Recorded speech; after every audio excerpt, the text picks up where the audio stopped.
Alright, so today we're going to go over a somewhat quickish tutorial, but there's quite a few things I want to cover here that'll help us add in our logos and clear a few things up of how we can do a little bit of detailing and fix a big error we've been having issues with lately.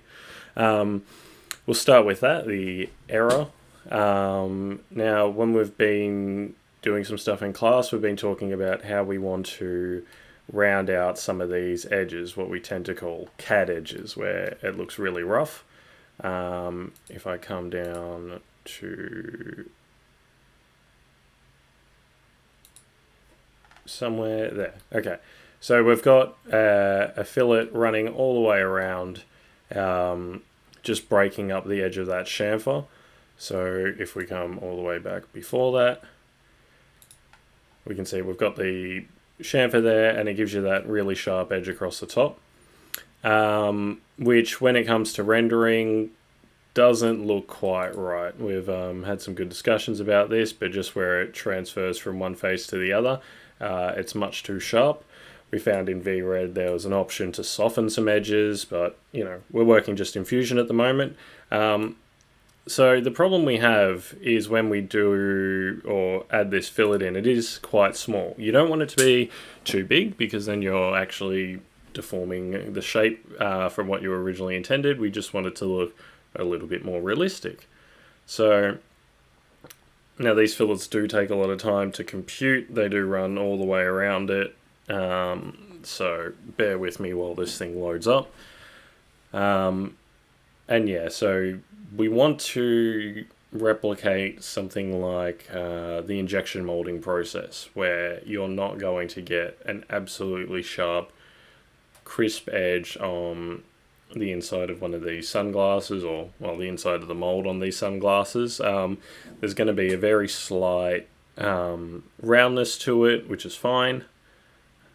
And when this eventually loads up, we can see we're doing a 0.05 mil fillet, curvature continuous, and chord length. So it is quite a process for it to compute all of that. It's not, it's got to be quite accurate. Now, the thing is, we keep getting these weird glitches or artifacting where it looks like it just goes straight and isn't quite smooth, whereas it's smooth before we actually put the fillet in.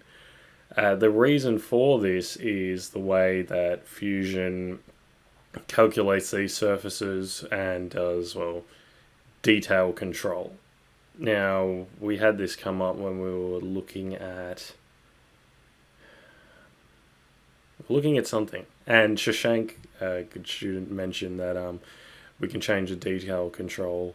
Alright, we're looking at the edges in T-spline surfaces and whether they look creased or not. Anyway, they showed up better when we altered the detail control, and I thought that might be the case here as well, and it tends to be. So if we look in right here, we can see this freaks out quite a bit. The bottom one looks okay, but the top one, the geometry just kind of goes all whack. The problem really with this is when we come across to the render workspace, that geometry issue remains, and obviously that's not ideal. It looks better without the fillet, and it's a graphical error and we can figure it out. So if we come to document settings and right click it, come down to display detail control, what we'll find is that it's generally on this adaptive setting, and it still has that issue. So what we want to do is just play around with it a bit. Going to medium will make it a lot better. But the thing to gather, I find from this, is that just before we go to render, we can put it to high. It might take a lot longer, but we can see now that that is absolutely crisp. It looks excellent, and the fillets look exactly how we want them to now. If we come across to our render workspace, even without having ray tracing turned on, we can see it catches the highlight there, which is exactly what we're going for. It really pops a bit, and it has that sort of realistic look when you see a bit of plastic in the sunlight. You know, maybe it wouldn't spill the highlight all the way across or something like that, but still looks quite good, and that's without ray tracing even turned on. Just comparing it to the inside edge down here as well. It's way too crisp over there, and just having these rounded bits does make it look like an injection molded part. Now, it might cause your computer to lag quite a bit. So it's absolutely fine to just work at medium quality, and then before you render, you just crank it up to high, or even in the rendering workspace, you just crank it up to high. You might even find you put some of these fillets in early, because we do want them to travel across the surface even after we split it. So when we move forward here in the timeline to where we actually split it in half, we see that still goes across, and we've got another error coming up here, but again, once we move it all to high, it'll go away. So that's one thing I wanted to clear up, and pardon me. It's really helpful. I don't know why they put it there. I don't know why it's not like a proper option in the settings you can override, but whatever. That's one way we can make our renders in Fusion actually look good. And it's a bit odd that it doesn't default to a high quality when doing ray tracing or something like that. So this is going to compute. There's a couple of things here that might take a second, but what I want to go over is how we can incorporate our logos into our frames a bit better, or worse if you've got an amazing way of doing it, because there's a few wonky workarounds we need to do sometimes. Yeah, we can just see that even on medium, that fillet looks quite good. So what we're going to do is focus on maybe this left or right temple, depending on how you view sunglasses. So we can just come down to here, select the temple, and activate the component. That means we're just really going to be working on this part. Now, we really wanted to focus on the idea of importing an SVG file and actually modifying the body itself, not just putting a decal on. We will go over decals in a minute. So what we do, we go insert SVG. This shouldn't be anything new. And which one of these is it? Maybe that one. Yep. Okay, so this is just I've just used font for this, you know, or text, whatever. Whereas I think we did want to go for something a little bit more organic on your end, just because of the criteria of the assignment. But I'm just going to go ahead and position this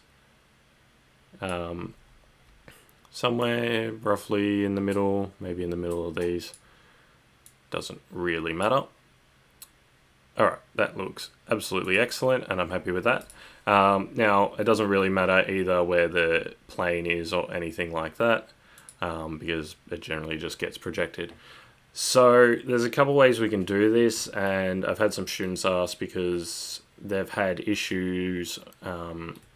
If we go with extrude, sometimes it doesn't behave nicely, and that really depends. Sometimes the complexity of your geometry will make it that it doesn't want to play nicely with basic extrudes.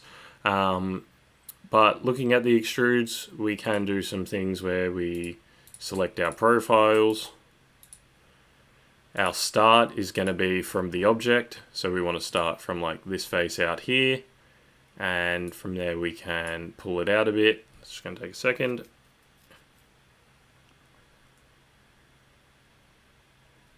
And we can see it pulls it right out, which is quite awesome. If it'll compute, and there we go. And we can see it brings it out quite nicely. It seems to follow the contours of the surface pretty accurately. We can, you know, do something like 0.1, nice and short.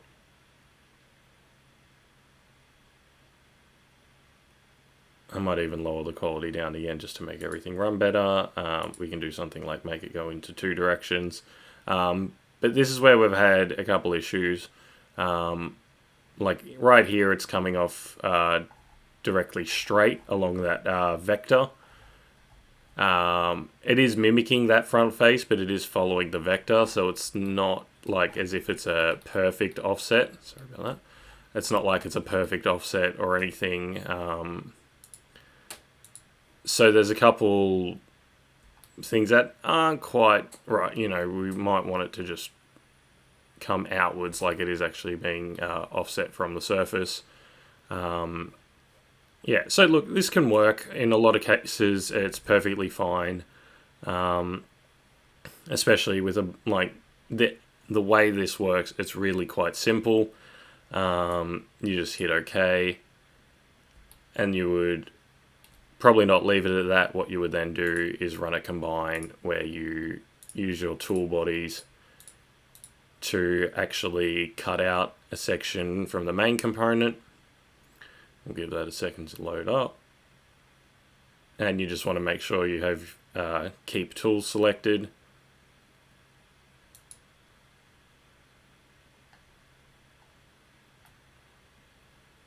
And when you do that, now you've got a little cutout for those little bits of plastic or whatever they might be to fit in. Maybe not the most realistic way it would all work. Usually you'd find it's maybe just a whole section cut out and a rubber thing actually glued in there with adhesive, but this does look pretty nice. It does work in most of the cases, but yeah, it does extrude it along that vector, which camera in this always likes to be a little frustrating, which isn't exactly what you would expect. You would probably expect it to follow the curvature and push outwards in this direction slightly. So there's a couple of ways we can kind of get this going, but it starts to get a bit more complex. So what I'll do is I'll delete these two features. I will just drop my document quality settings to, or display detail controls down to low. I think that'll help things move along a bit better, although everything does tend to lag up a little bit as I record. No big deal. So if we want to get into more of an advanced manipulation of these faces, what we have to do is actually offset this face so we can start playing around with surfacing. Solid modeling kind of hits a bit of a limitation there. So we can just go offset, make sure you have chain selection turned off, and then you can just select this single face and hit OK. Now we can hide that main body and we're just working with a plain surface here. Ideally, we would be able to just split this face with this whole logo and delete the sections we don't want. So, you know, select the trim tool and select multiple, but at this point it doesn't actually, or Fusion doesn't allow us to select multiple contours for the trim tool, which kind of sucks. It's a feature that should be in there, and it's not. The same problem if we come to the split face. So we select the faces to split, we select the splitting tool, and it doesn't allow us to select multiple. At this point, you could actually go through and split them individually. So split face, select that, and select the inside there, select that inner contour, like that, and that can work if you do that for all of those, which is, it is one way of doing it, but if you've got a lot of body or a lot of little details and bits of separate contours, there is a quicker way, which I prefer. This is where it all starts to get a bit complicated though in terms of the exact process, but once you do get it down, it can be a lot quicker. So I'm just going to go through that. So what we really want to do is split this body into each of these little contours. Sometimes it's fine to use the split body tool. Oops, sorry. Split body, select that. And when we select these, it does allow us to select multiple contours. And we can see that's pretty much what we want, right? We want to cut this shape out of that. However, it doesn't always work. Compute failed. It says it doesn't have all the required inputs. Try reselecting, general modeling error. which is really disappointing because it should work. And I'm going to show you why it should work, because if we make a surface extrude, select all of these, and then actually extrude them ourselves, we can run a split body command using these. And the whole point of the actual split body command with a sketch is that it extrudes it and then cuts it. So it should have worked. Now this is, like I said, it gets confusing. We've got all these extra surfaces added in down the bottom, and we're going to get a lot more very soon. So just we want to pay attention to what we're really doing here.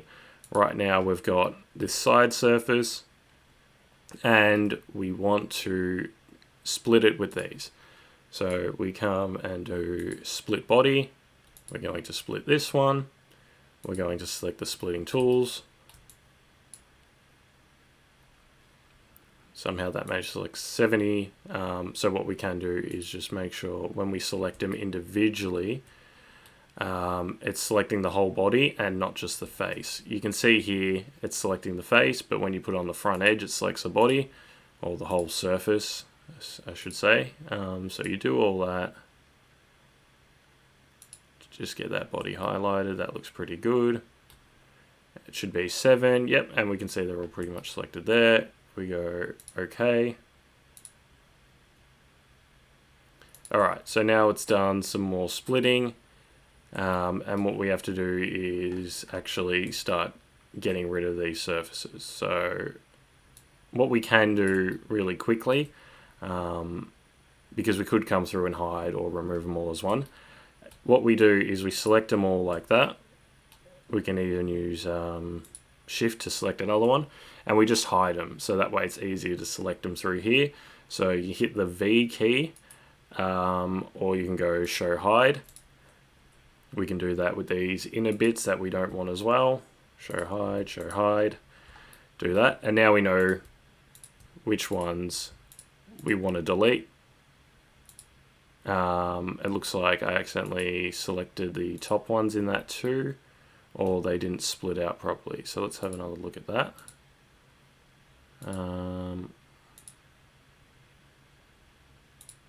Yeah, that looks fine.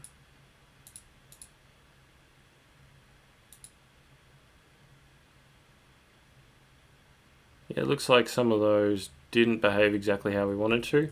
So let's go back and try it again, see if that'll come through properly. So we'll just run the split body command again. Body to split.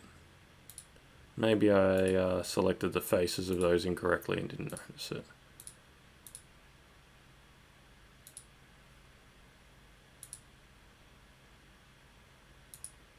Okay, so now it looks like it's highlighting it properly, so it's probably going to work. Select these, select that, hide it, and we can see that's looking better. That's all of our shape. Hide that, and now we come through on the left here and select all of these bodies that we don't want to keep, and we can just right click and hit remove. Now we do want to keep things in quite good practice. Like, you know, this isn't the perfect workaround. The workaround would just be the split body feature, or the split face feature would be easier to deal with, but just to keep things simple, we can select all these, create a group, and now our timeline's cleaned up. Another thing that's kind of useful is creating a selection set for these now.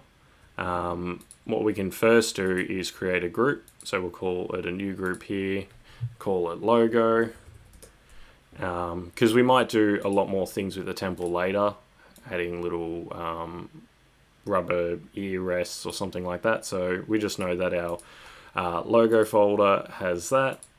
And so now if we show the main body, we can see that we've really pretty much just achieved the exact same thing as doing that extrude from the surface. You know, there's other ways we can do this by running the extrude and deleting everything apart from these faces, but I found this method, although it's a little convoluted, it works with any contour you could get on the sketch. There's no other ways it should break, whereas extrude method sometimes doesn't always work out that way.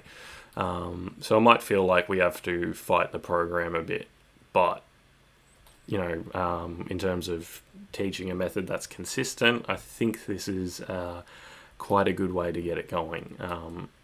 So from here, now we can pretty much just come through and thicken these. If we want, we can grab them all and create a selection set. What that does is it adds a thing up here, and when we come here and hit select, it's just going to really quickly select those. So we can still even have that logo folder hidden and select those. So if we come to thicken, it wants some faces, we can just select that, and now it's already selected them. So there's just a few methods here we can actually run through to make some of this happen a bit quicker. Symmetric, 0.1, that's fine. That's going to create those.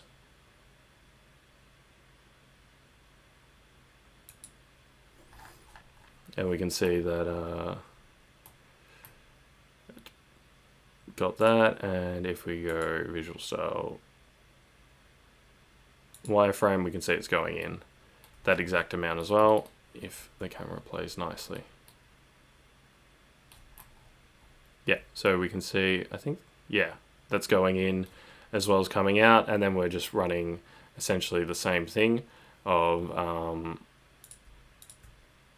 thickening these out. Now, unfortunately, you do have to make another selection set for these bodies, but that's okay. Oops, wrong button. Create a selection set right up here. We can even delete that top one because it's unlikely we'll need these, so we can even go through and remove those surfaces as well. Clean it up by creating a group on the remove. Let's have a look at the visual style, and then we just want to do the similar thing where we run that combine feature to remove these bodies from it. So we can select that, cut, make sure we keep our tools.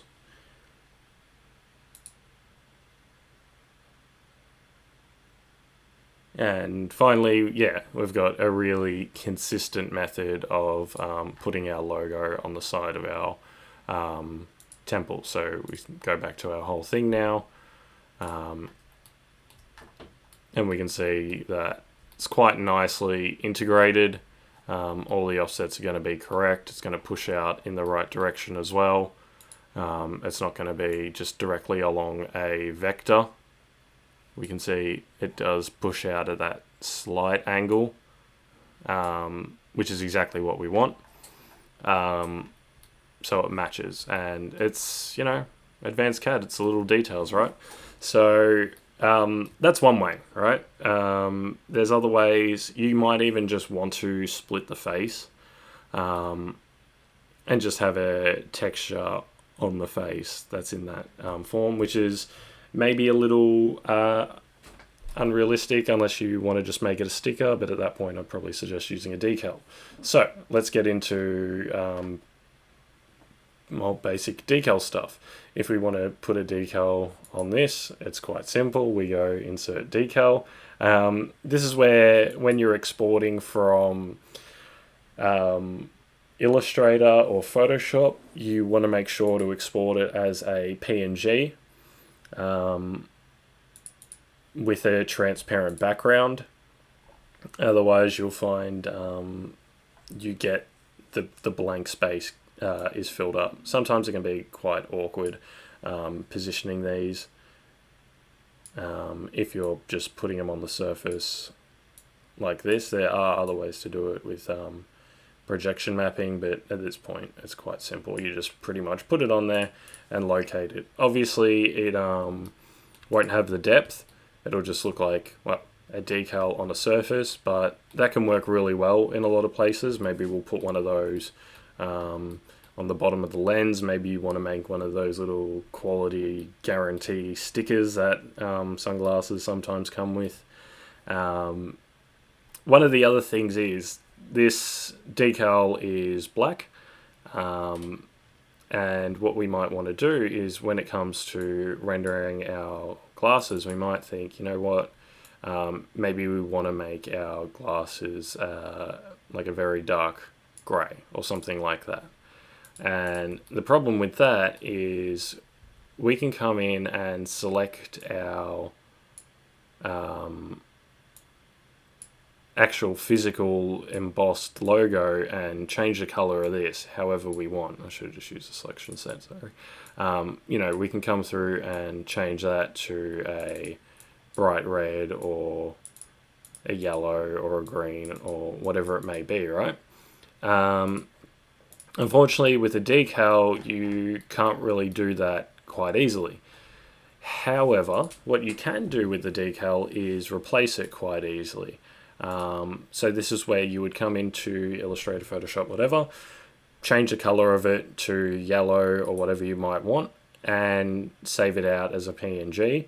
But from here, you can select Replace Image File. So if I come to my computer, this is actually a white version of the same decal, and we hit Open, and it should play nice and swap that to a white one. So that's one way you can get decals to work really well, which I think is totally fine. Like, it's quicker than going through and splitting up the face with about 50 features. Again, depending on the logo you have in particular, that might be fine. But yeah, so we might actually want to put that decal on the front. So we'll make sure we're working with the whole thing here.